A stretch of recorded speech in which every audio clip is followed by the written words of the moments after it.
So this is the 2020 Monkie Kid Warrior mech. It comes with 6 figures, 1,629 pieces, and retails for $150. And this is the 2023 Monkie Kid Ultra mech with 6 figures, 1,705 pieces, and retailing for $160. It's obvious both of these are big monkey mechs, but which one is better? So, it's comparison time! The way this comparison is going to work is we have 7 categories, and the one that scores the most points takes the real monkey mech title. Jokes aside, everything is subjective, but I do consider the categories to be a better way to showcase the strengths and flaws of these mechs.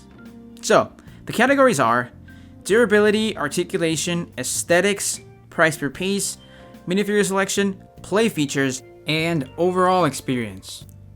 Starting off with aesthetics, this one is hard because both mechs feel similar. They use similar colors, but aesthetically they're quite different. I mean, both are mostly red, but the Ultra Mech uses way more teal and pearl gold, with accents of yellow, tan, and drum lacquered gold.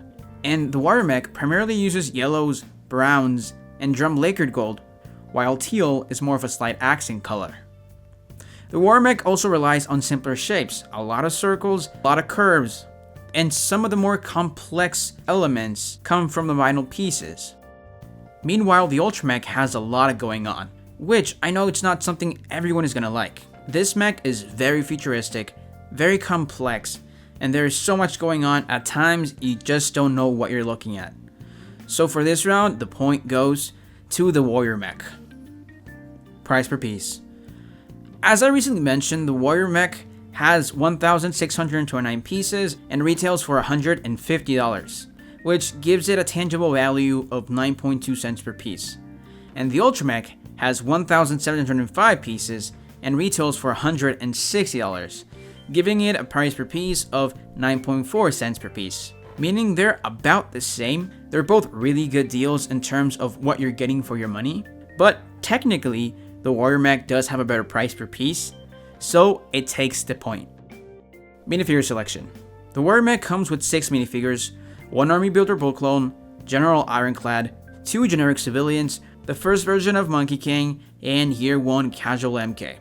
The Ultra Mech also has 6 figures, all the 3 Camel Ridge Demons, the Azure Lion being exclusive to the set, and for the good guys, we get an exclusive Tang, an exclusive Monkey King, and an exclusive MK. So I think that settles it.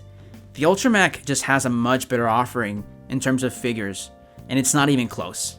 So point goes to the Ultra Mech. Play features. Taking away the play features from Pigsy's Noodle Shop, the Warrior Mech just doesn't have any play features. It just kind of stands there and holds the staff. On the other hand, the Ultra Mech has a ton of stuff. It has spring-loader shooters on the shoulders, a variety of weapons to pick and choose, and a light brick in the head. So obviously point goes to the Ultra Mech. Durability.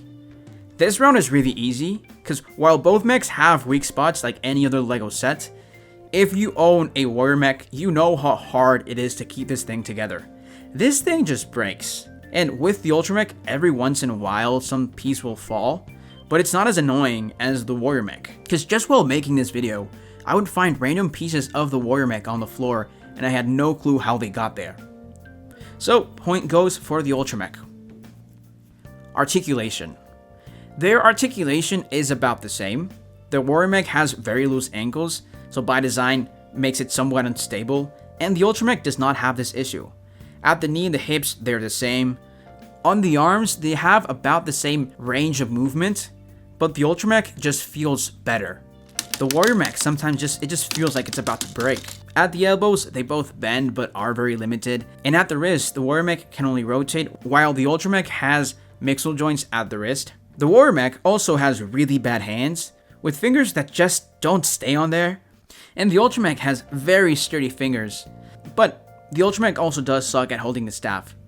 So they're both very flawed, but the Ultra Mech does feel like a refined version of the Warrior Mech in terms of articulation, so the point goes to the Ultra Mech. Overall experience. While I had a blast building the Ultra Mech and I adore how refined it feels, it doesn't really set up a narrative for the user. It's just like a really cool mech with really cool figures, The Warrior Mech, on the other hand, isn't just the mech. It expands the world by including Pigsy's Noodle Shop, a small bullclaw mech, and the resting place for Monkey King's staff. It kind of sets up this narrative that escalates into the Warrior Mech, that offers the builder a layered experience with the mech.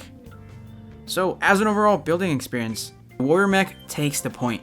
So, in total, the score finishes 4-3, with the Ultra Mech on top. But in conclusion, I truly do like both sets. It'll be an honor to call both of these my children. But if you really have to choose between both of them right now, as of December 2022, get the Warrior Mech. It's not the better mech, but it is retiring soon, and once it retires, I don't know how expensive this set will be on the secondary market. Overall, the Ultra Mech is the better mech.